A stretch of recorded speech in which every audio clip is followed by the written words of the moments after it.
Selamat siang semuanya, kami dari kelompok 3 berupaya menyampaikan berita tentang 7 pertempuran antara pejuang Indonesia dengan sekutu atau NICA. Pertempuran pertama adalah pertempuran Medan Area, dan salah satu rekan kami sudah ada di lokasi tersebut untuk menyampaikan beberapa kronologinya.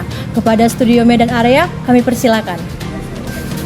Baik, terima kasih kepada studio utama. Pada awalnya, pemerintah Indonesia di Sumatera Utara menerima baik kedatangan pasukan Inggris yang berkaitan dengan tugasnya membebaskan tawanan Perang Belanda.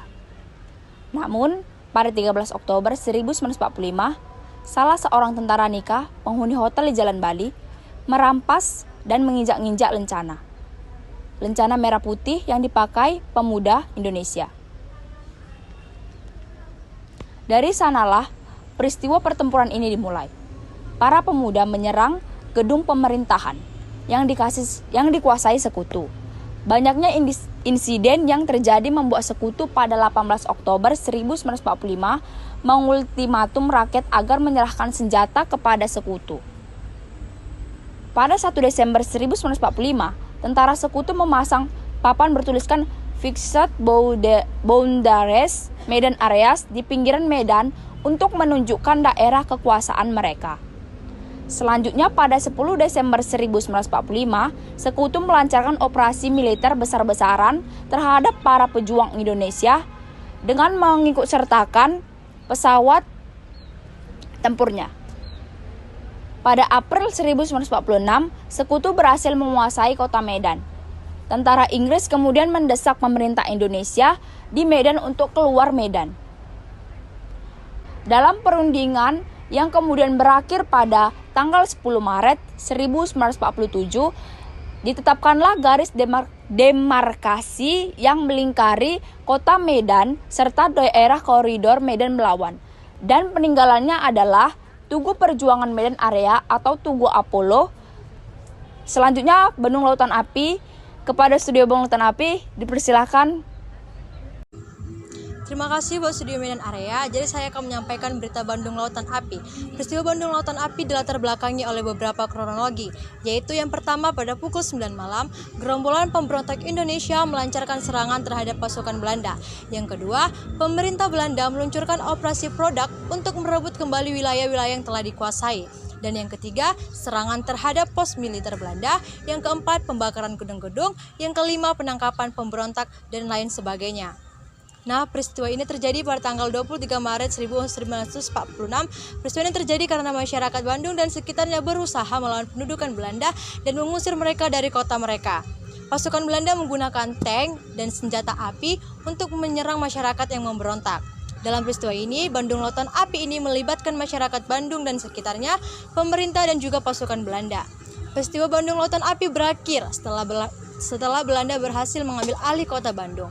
Namun peristiwa ini meninggalkan jejak yang mendalam pada sejarah perjuangan Indonesia. Keberanian dan semangat perlawanan yang ditunjukkan oleh warga Bandung dan pasukan Indonesia merupakan contoh yang nyata dari semangat yang tak tergoyahkan untuk meraih kemerdekaan dan kebebasan bangsa. Berikut beberapa peninggalan peristiwa Bandung Lautan Api. Yang pertama ada Monumen Perjuangan Bandung Lautan Api, yang kedua ada Gedung Mereka, yang ketiga Taman Sejarah Bandung Lautan Api, dan terakhir Arsip Nasional Republik Indonesia. Selanjutnya saya serahkan kepada Palangan Ambarawa. Kepada studio Palangan Ambarawa dipersilakan. Terima kasih kepada Studio Bandung Lautan Api. Jadi saya menyampaikan berita Ambarawa tanggal 20 Oktober dan 15 Desember 1945.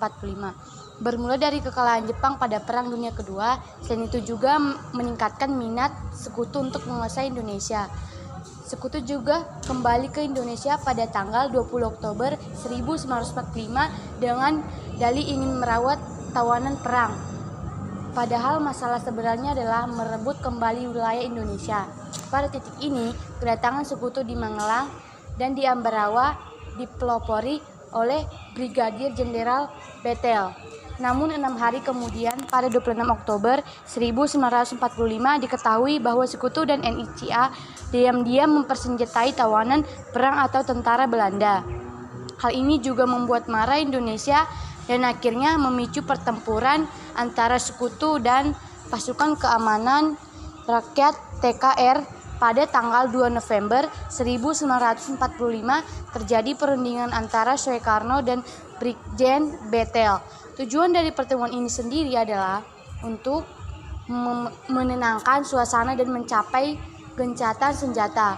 Pada 20 November 1945 di Ambarawa pecah pertempuran antara TKR di bawah pimpinan Mayor Sumarto dan pasukan Inggris.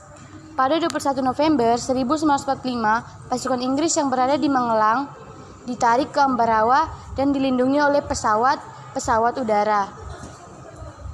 Pertempuran mulai berkobar pada 22 November 1945 saat pasukan Inggris melakukan pengoboman terhadap kampung di sekitar Ambarawa. Peninggalan peristiwa Palangan Ambarawa. 1. Museum Isdiman. Yang kedua, pesawat Mustang Cocor Merah. Selanjutnya pertempuran Surabaya. Kepada Studio Surabaya dipersilakan. Terima kasih Studio Ambarawa, saya menyampaikan berita pertempuran Surabaya 31 Agustus 1945. Pada 17 Agustus 1945, Indonesia sudah mendeklarasikan kemerdekaannya. Tepat pada 31 Agustus 1945, pemerintah menyuruh masyarakat untuk mengibarkan bendera Indonesia di seluruh wilayahnya. 19 September 1945 di Hotel Yamato yang kini bernama Hotel Majapahit, ternyata masih ada bendera Belanda yang dikibarkan. Pada 19 September 1945, ada beberapa pemuda asal Surabaya yang memanjat gedung dan merobek bendera tersebut. 25 Oktober 1945, pada 25 Oktober 1945, beberapa pasukan sekutu datang ke Surabaya. Di antaranya ada pasukan bernama Rapwi yang bertugas mengambil persenjataan Jepang. 27-30 Oktober 1945, 2 hari setelah kedatangan pasukan sekutu, gesekan-gesekan mulai terjadi antara pihak pendatang dan tuan rumah. Kejadian ini berlangsung mulai 27 Oktober 1945 hingga ditandatanganinya perjanjian gencatan senjata pada 29 Oktober 1945. 10 November 1946, pertempuran Surabaya, Soekarno selaku Presiden Rakyat Indonesia menetapkan tanggal 10 November sebagai Hari Pahlawan.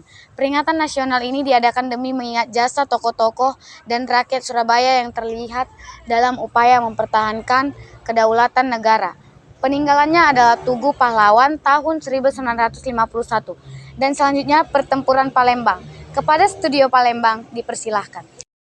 Terima kasih kepada Studio Surabaya. Di sini saya akan menyampaikan berita tentang pertempuran Palembang, di mana pertempuran ini terjadi selama 5 hari, yaitu 1 Januari sampai 5 Januari 1947.